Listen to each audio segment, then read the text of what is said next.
What's up, y'all? It's Ty, back here with another video. To this video today, we're going to be reacting to zero sportsmanship in the NBA. Shout out to my man Dime for making this video, and I'm going to be reacting to it. Get your coffee out, okay? I've been drinking this one all morning. I love coffee. These are 0% sportsmanship moments. And Jokic, oh no! That was crazy. Remember that Jokic and Morris thing? That was crazy. And first up, nothing says bad sportsmanship like a mid-game temper tantrum. Malachi on the drive. What is Kevin Love doing? I don't. He just, my goodness, man, that's odd. Bro, I'm just confused. What is he so upset about here? Like, did he maybe slightly get pushed in the back? Maybe.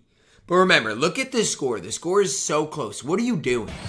Malachi on the drive. Like, that is so soft, Kevin Love. If you want a foul call there, you are soft. What is Kevin Love doing? I don't. He just, my goodness, man, that's odd. I think he was, look at that. Turnover, the three, Malachi. Dang, the Cavs had Kevin Love ready to end it all. Because for number 19... That's crazy that the refs just let that go. I mean, he did bat it in balance, but that's just crazy. Zion Williamson turns a blowout victory into a dunk fest. This was ridiculous. No, get it done. And on the spin and the reverse. Is that Devontae Graham telling him no? Best. No. Look at Devontae Graham holding his hand up. The coaches are all doing the same thing. Get it done. And on the look at Joe Val. Look at Joe Val. spin and the reverse. Joe Val can't believe it. Hernan Gomez is flexing. Devontae Graham's looking at him like, did you really just do that? The slam by Zion. Bro likes being a sore winner almost as much as he loves cheeseburgers. That was... Bro, that's just sad. Because, I mean, it's always going to come back around. It always does. But up next, you won't believe what Draymond Green once did. Green putting a move on Adams. And he is fouled. And down goes Adams once again. That is just so unnatural, too. Like, that is so unnatural. The career of Draymond Green is the dirtiest maybe ever.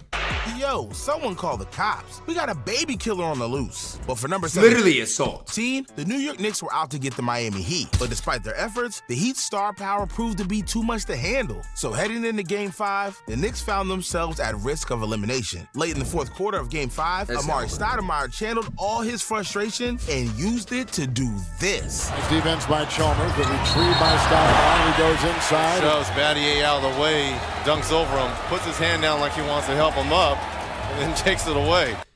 You're down 3-1. You're down 16 points, and that's how you're acting. Although that's nothing compared to Dylan Sad. Brooks. It's just sad. Out of everything he's done, the constant bickering, the beefing with LeBron, the fights with Embiid and Donovan Mitchell, he never once tried to injure a man. Oh my gosh. That was until the babyface assassin showed his face. He's sitting in the middle seat with. He's in middle row. Oh, yeah. And we're not even talking about his sleep apnea on a... Bro, that's an ejection. If he did not get ejected for that, I don't know what to say. Oh, a red eye. Just two-hand shove Steph Curry. Bruh, someone get this man some therapy ace. I mean, come on, man. The thing for me is, I'd rather somebody get ejected for a play like that than for somebody to, like, go for a block, get accidentally hit in the head, and get a flagrant 1 or 2. Like, those plays are what we need to cut out of basketball. And I like zero sportsmanship, like, dunk-type moments, but shoving people play down like that and risking injury is just, it's ridiculous. Like, I remember if you saw, I think it was in Game 7, when Jaden McDaniels, like, he threw a self-alley to himself against the Denver Nuggets. Again, the Timberwolves are out of the playoffs now. It always comes back around, I'm telling you. Sad. But I think Eric Bledsoe is especially going to need Eric Bledsoe in his prime was solid. therapy. Because this dude not only picked a fight with a 7-foot giant, he also turned basketball into a game of dodgeball. Better than 30 points per first quarter. Oh, there is Giannis from downtown. Come on, man. Like, I don't even think this is all Eric Bledsoe's fault. Y'all can tell me if you disagree. Into a game of dodgeball. Y'all can tell me if you disagree, okay? Joel Embiid shoves Eric Bledsoe Better than first. 30 points. That's a little shove. Again, Eric Bledsoe's not as strong, not as tall. It's a little shove. Per first quarter. Oh, Come on, man. Which shove was harder? You tell me. Tell me, okay? And then Joel Embiid was disrespectful throwing the ball at Eric Bledsoe. So I'd throw it back too. I'm on Eric Bledsoe's side here. And then Joel runs at him like, you are so soft and sorry, Joel Embiid. Like, come on, man. You instigated that whole situation. Bledsoe, and I'm not sure who took that first swing. Wow. I thought they called Philadelphia the city of brotherly love. However, I'd have done the same thing. Far from the only thing I can't understand. Because imagine getting so upset with your coaches and teammates that it causes you to do this. This is some of the things. Look where Rondo is sitting. Unless he's coming in the game, there's no excuse for that. Bro, what? And this is, I live in LA, so I watch Laker games. That can't happen. For whatever reason, that can't happen. Dang. I had no idea Rajon Rondo was such a Karen. Thankfully, I mean, I knew that. Bear isn't one to social distance himself from teammates. Whenever he has a problem, he'll tell you like it is. And most of the time, that's enough to scare his teammates straight. But April 4th, 2023, man, this was sad. This was sad with Kyle Anderson. I was at this game. It was very sad. It was different. One player finally stood up for himself. But Gobert's patience must have been wearing thin because his response wasn't what you'd expect. Anderson and Rudy Gobert, that's just something you don't see every day. I know the tensions.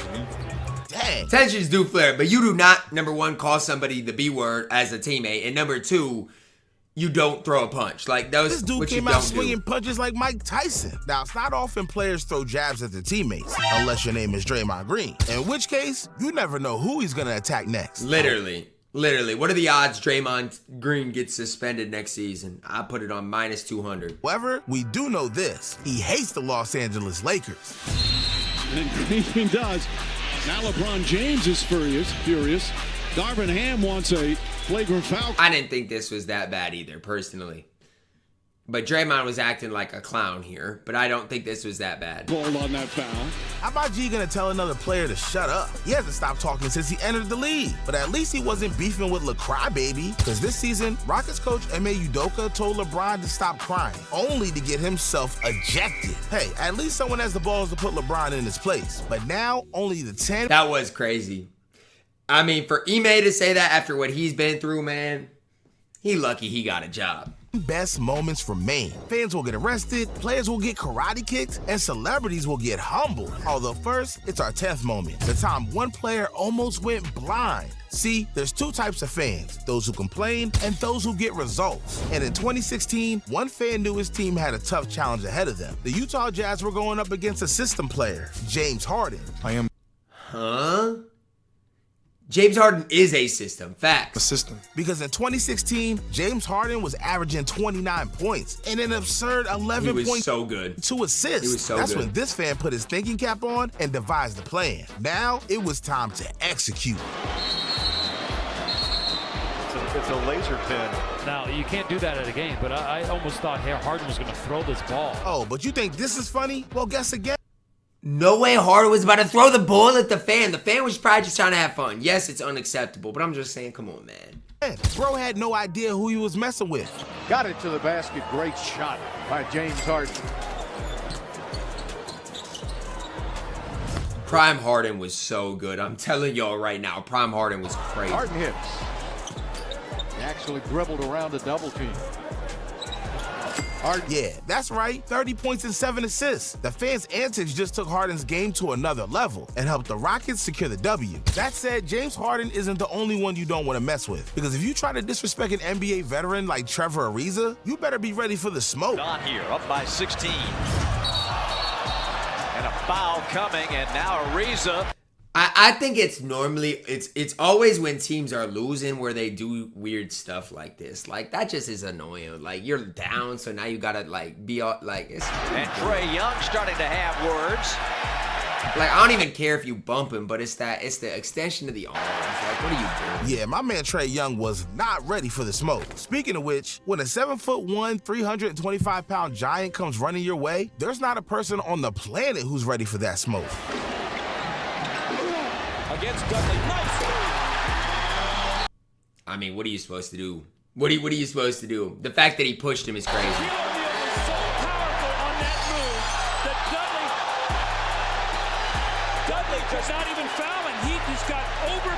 I mean, what do you like? That is so disrespectful what Shaq did right there. But I like it. Powered by Shaquille O'Neal.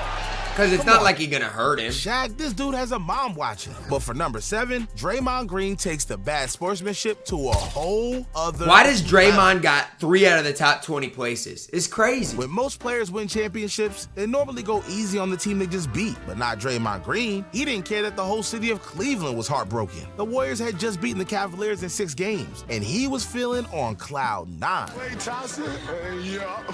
Splash Brothers, yup. Cavaliers, nope. We won, yeah. They suck, yeah. We here, yeah. They not, nope. But that last moment right there, yeah, it doesn't even... Like, what are you even saying, Draymond? Drink some water, man. Or some coffee. Go back in time. Back to one of the most dominant dynasties in NBA history. The MJ and Pippen-led Chicago Bulls. Only this team was missing one of their most essential pieces, Dennis Rodman. Instead, he was playing for the Bulls' biggest enemy, the Detroit Pistons. And he wasn't going to take it easy on them either, because this man didn't want a peace offering. The bad boy Pistons were special, man. Beats it out to Scottie Pippen. 24-second violation. Hold it, he knocked him down. Scottie Pippen was dazed on the play. He's still down. Detroit taking advantage. Simply put, this is someone you want to play with, not... Yo, he kicked him in the face. I get it if, like, you throw your arm back to try to, like, you know, but to kick someone is crazy. Not against. Yet I wouldn't play against Patrick Beverly. Bro, the Pat Bev push in the back gotta be the worst sportsmanship I've maybe ever seen. And he's smiling about it. Because this man is a loose cannon. Because imagine this. You're being treated from the Los Angeles Lakers with LeBron and Anthony Davis to the Chicago Bulls who haven't won a playoff series since 2015. Bro was determined to make the Lakers' life a living hell. And it didn't take long for that to become a reality. Pat Bev is just crazy. Genuinely crazy. Love him or hate him, he's crazy. Beverly drives it. I want to take the Lakers out of the playoffs, he said. He said he's too small. He just said LeBron James was too small. This was fantastic when he did this. I always love it, every bit of it. On the Lakers' home floor. Oh, my goodness. Patrick Beverly, man. Bro schooled LeBron and took home the dub. Yo, Bron ain't won him. He had to let him know. Must have rubbed some the wrong way. Mess with the Lakers' glorious king, and you've got it coming next. Not even a week later, this happened. Do something. Yeah, maybe he actually knows it. There's a lean in by Reed. And he does the too small. Nah, that's crazy. This is what I'm saying about karma, though. It's a real thing. Like, it is a real thing. You can't... If you talk crazy or do something crazy, it's fine. It's what makes the NBA fun. But just expect something coming back. If you think some young white kid is about to show up Pat Bev, you're just lying to yourself. This season, Bev got another chance to get revenge on his former team. Patrick Beverly. They're going to give him that shot whenever he wants. And look at Pat Bev. Boom! Hardwood, but he has to do another one? They've made 9. You've got to grab that win for sure. The next one up. Yeah, that's a must-win game. A 44-point victory? They made the Lakers look like the Guangdong Dragons. And not just that, but Pat Bev had arguably the best game all season. Look at Bev, man. 12 points and 6 rebounds. Best game all season is 12 points. Finally, my man can go sleep happy again. No more AR-15 nightmares. Well, about that. Every time I seen the Lakers until I retire, whatever team Austin Reeves is on, I'm on his ass. Dang, this dude just talked. Bro, when Austin Reeves is so much better than him, it's like, what are you doing? Bev once, and now he's public enemy #1 until the day Beverly retires. I like him on the Which takes us Wolves, to our though. fourth moment, and this one might be one of the most outrageous of them all. See, every action has consequences. That's what I'm saying. Everything you do is going to eventually have consequences. Both good and bad. You win an NBA championship and the city worships you. You miss a game-winning shot and fans throw you to the curb. But then there's Kyrie Irving, who is every Boston stomping on the logo is crazy. Fans' least. And it's no wonder. Dallas is down 2-0 at the time I'm recording this. Favorite player. Because this dude got traded to the Celtics and led them to the Eastern Conference Finals. Then he loses to the Cavaliers and says, screw it. I'm forming a super team with KD in Brooklyn. That's messed up. But it doesn't matter how messed up. It still doesn't warrant this. Somebody tossed a water bottle and it nearly hit Kyrie as he was walking to the tunnel. Tyler Johnson. Yeah, this is dangerous too. I thought it was going to be him stomping on the logo. This is actually dangerous. This is the stuff you can't do.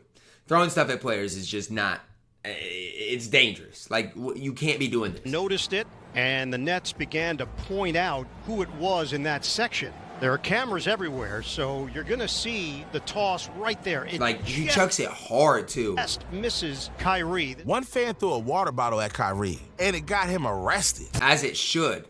It's like literally attempted assault. But it's still better than messing with Nikola Jokic. Oh, Jokic was there. Nuggets have 5 on 4. That is a hard foul. Like, that is a hard foul right to the ribs, an elbow to the ribs. Like, you do not need to do that. Again, Miami's down 17. It's no surprise. Is that Markieff Morris? It's no surprise he's acting like that. Like, it's no surprise. Dude's an idiot. It's an idiot. Well, I would do the same thing. You got to protect yourself. And Jokic. Oh, no! No! Now Morris is like, oh, poor me. It's a dangerous play. Look at him. That's dangerous. Look at Jokic's body. That's dangerous. To do that is dangerous to Jokic when the game is basically over anyways. I'm on Jokic's side here. Maybe he went too hard at Morris, sure, but you can't tell me Morris ain't deserving. Keep the players on the bench. And then Morris does that and then turns his back. Like, nah, that's sorry. That's sorry. Mess with the Joker, and that's the result you're gonna get. That said, Markieff Morris wasn't about to let Jokic get the last laugh. The Joker shoved him to the ground, and it took him out of the action for several weeks. He had every right to be pissed, but he made one crucial mistake. Sucker shot, that's what we call him. You took a sucker shot on Jokic. What are you talking about? He took a sucker shot at you. He gonna get his, though. No trip. Little did he know, the entire Jokic family was watching his every move. They were just waiting for an opportunity to get involved. That's when Marcus Morris gave them that opportunity. Dude said waited till bro turned his back. You literally elbowed him in the ribs. You turned your back and have the audacity to say this. Like, what are you talking about? See, these guys, yeah, you don't want to mess with. Yeah, give me Jokic brothers over the Morris brothers every day. These guys. In fact, his oldest brother is a pro MMA fighter, and he's pretty darn good, too. So when the Jokic brothers went out of their way to make a Twitter post, you know shit was about. Your brother made a dirty play first. That's what I'm saying. And look, what Jokic did right? No, but you do not throw your elbow into somebody's ribs like that when they're in a vulnerable position. You don't do it. Especially, it's not even a competitive game anymore. About to get real. And this tweet must have gotten the point across loud and clear because the Morris brothers made sure to never mess with Jokic ever again. Yet for number 2, it may be the single most disrespectful play in NBA history because in 1994, this was crazy. This was crazy. Bulls were playing the Knicks this was crazy. when the unthinkable happened.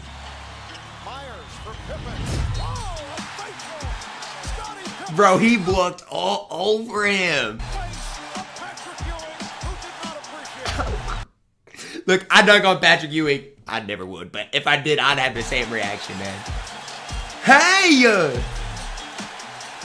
I do the same thing. I would. I promise I would. Where do I even begin? This man dunked over 7-foot Patrick Ewing, stepped over him, and then told Spike Lee to take his ass to New York City. But there's one moment left, which is the worst sportsmanship of them all. It was the 1991 Eastern Conference Finals between MJ's Bulls and the Bad Boy Pistons. Surprise, surprise, they're at number 1. Pistons. And after 3 years of tough, grueling battles, the Bulls finally got over the hump by sweeping the Detroit Pistons. So you think the Pistons would show some respect to their worthy opponent, but the Pistons had other ideas. Pistons wasting no time in getting out of here. Now a timeout was called. They left the bench, although there's 7 and 9, 10 seconds remaining. So much for passing the torch, but the Pistons' frustrations were well warranted. The night before the Bulls swept the Pistons, Michael Jordan pulled the ultimate sign of disrespect. Now, Jordan, before, they swept us, but the night before, he has this big press conference where he annihilates our team. And the one thing that really hit us hard is when he called us undeserving champion. Come on, MJ. I expected more from you. This goes to show that is kind of a crazy thing to say. Somebody tell me I'm an undeserving champ. I'm gonna try my best to win this series. You're down 3-0, whatever. It's never happened. But I mean, it is what it is. I mean, I wouldn't want to pay my respects either.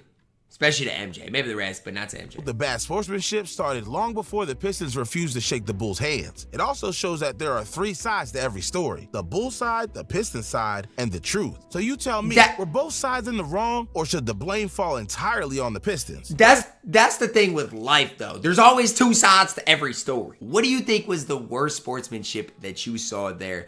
I mean, there are some pretty rough ones. I don't even think not shaking hands is the worst, man. I think there are other ones that I think are dangerous, like the the Morris twins versus Jokic brothers, Markieff versus Jokic. That is maybe the worst one to me. Let me know your thoughts. Drop a like on the video, subscribe if you're new, and as always, man, I love you guys. Have a blessed day.